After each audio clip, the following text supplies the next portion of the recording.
G'day Pickleball family. First thing to know, as shared on the dinkpickleball.com, United Pickleball Association announces 5-stop International PPA Series in 2025.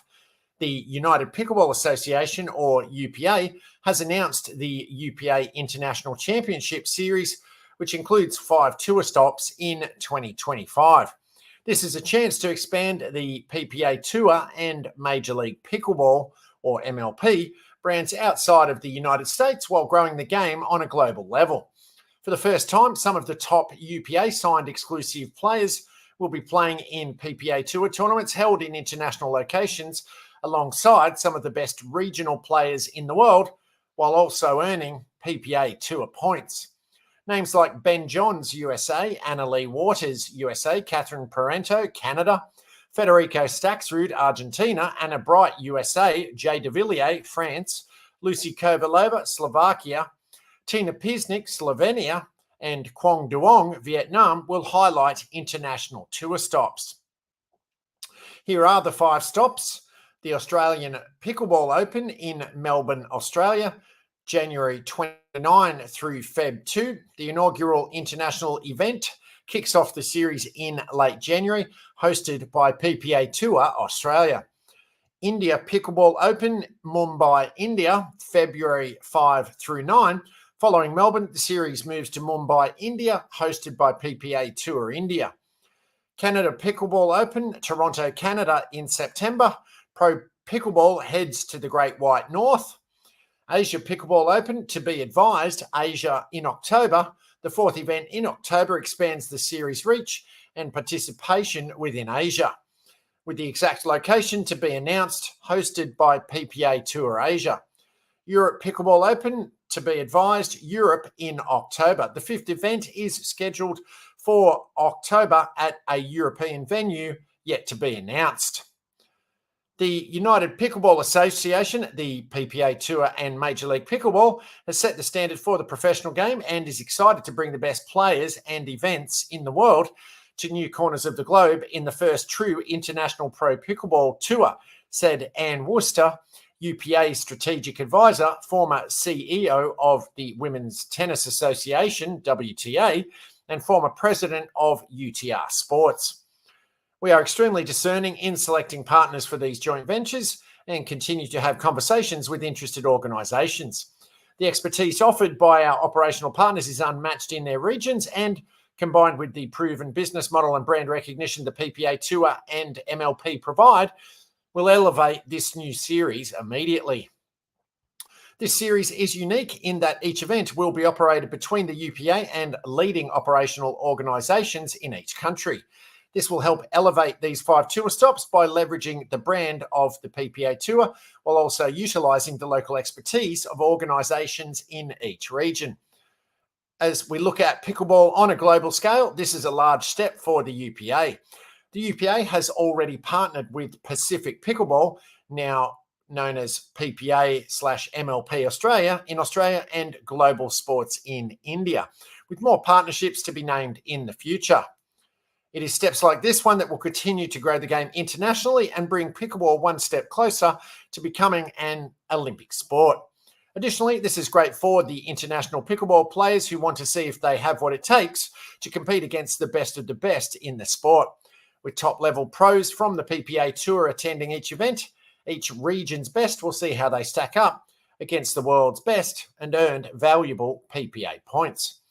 Future plans include adding the unique co-ed team format of Major League Pickleball, or MLP, to the international series, with details to be announced in the future.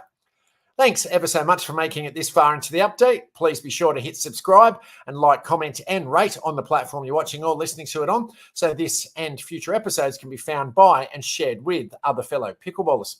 Second thing to know, as shared on pickleball52.com, the stats that prove the 2024 English Open will be the best ever.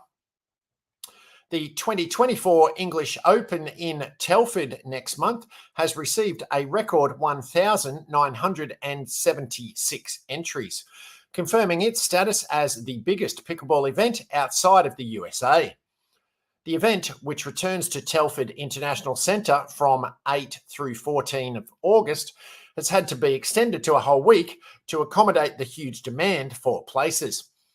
This year's unprecedented entry list includes 1,140 males and 836 females from an astounding 42 different countries, including India, USA, Brazil, Hong Kong, Afghanistan, the Philippines, New Zealand, Thailand, and Europe. Players have entered 148 different events taking place throughout the week, with 723 entering singles draws, 35 in junior events, and 10 wheelchair users. Pickleball England chair Karen Mitchell said, "We are staggered by the entry numbers for our marquee event and cannot wait to welcome players to the English Open from all corners of the world." Thing to know, as shared on thedinkpickleball.com, a pickleballer in cardiac arrest in Wisconsin, USA, saved on the court by AED and CPR. When someone goes into cardiac arrest, a series of events must occur and go well for that person to survive. Recently, for an individual playing on a pickleball court in Wisconsin, this chain of survival, a term used by the American Heart Association, kept him alive to see his 75th birthday. The person saved was Dave Rowe, who regularly bikes 8,000 miles a year and takes strenuous wilderness hikes with his wife, Sue. On July 3rd, Dave collapsed during a game of pickleball. Fortunately, the other players sprang into action, and a woman named Julie Hazenberg, who is an owner of a fitness centre and had emergency medical training, took the lead. She commanded someone to grab the AED, automated external defibrillator, as she tore open Dave's shirt and began performing CPR.